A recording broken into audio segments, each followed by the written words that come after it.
October 1962. The world held its breath as two superpowers faced the greatest nuclear threat in history. This is the story of the Cuban Missile Crisis, a pivotal moment when the fate of humanity hung in the balance. We'll explore the tense negotiations, the critical decisions, and the careful diplomacy that averted a global catastrophe, all told in a clear and educational way. 2. After World War II, the United States and the Soviet Union, once allies, became locked in a tense rivalry known as the Cold War. It was a battle of ideologies, a global chess match where both sides amassed enormous arsenals.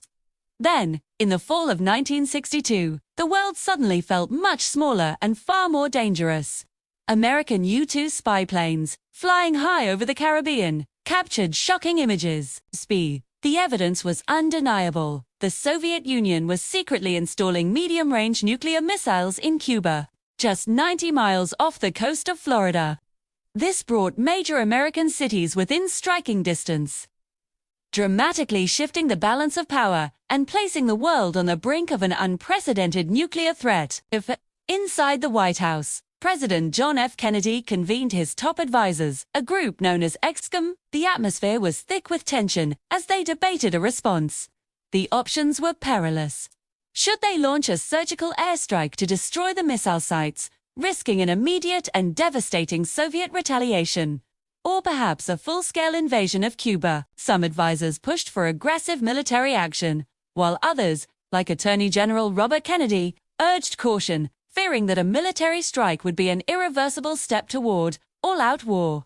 Instead, they settled on a less direct, but still firm response: a naval quarantine around Cuba to block any more Soviet ships from delivering military equipment across the Atlantic. Soviet Premier Nikita Khrushchev faced his own set of pressures from hardliners in the Kremlin.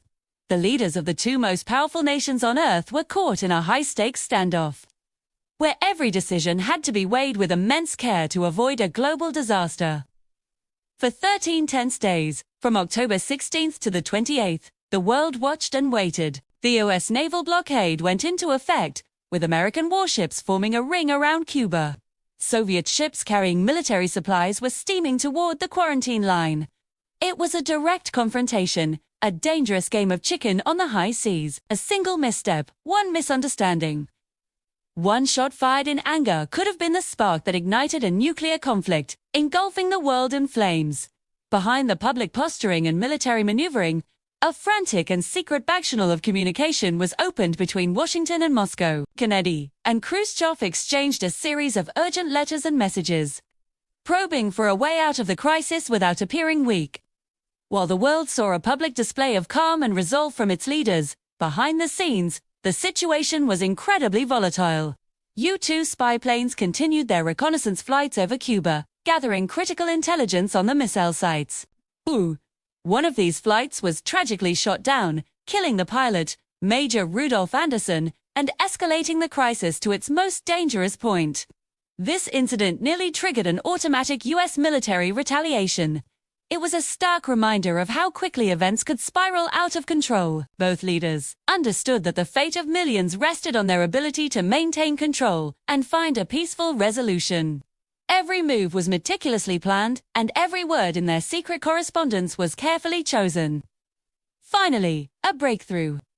Through intense, secret negotiations, a deal was struck. Source: on October 28th, Premier Khrushchev announced over public radio that the Soviet Union would dismantle the missile sites in Cuba and return the weapons to the USSR.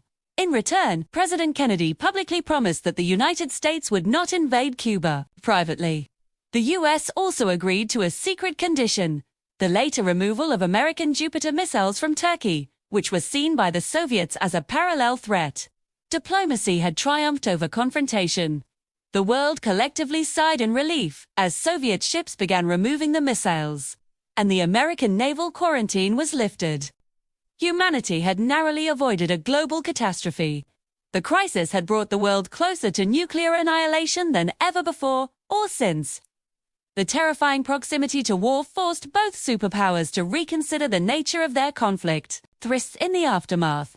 A direct communication link, the famous hotline, was established between Washington and Moscow to prevent future misunderstandings from escalating so dangerously. The event served as a sobering lesson in the perils of nuclear brinkmanship. The Cuban Missile Crisis stands as a powerful reminder of how fragile peace can be, but also how crucial leadership, restraint, and diplomacy are in moments of extreme peril.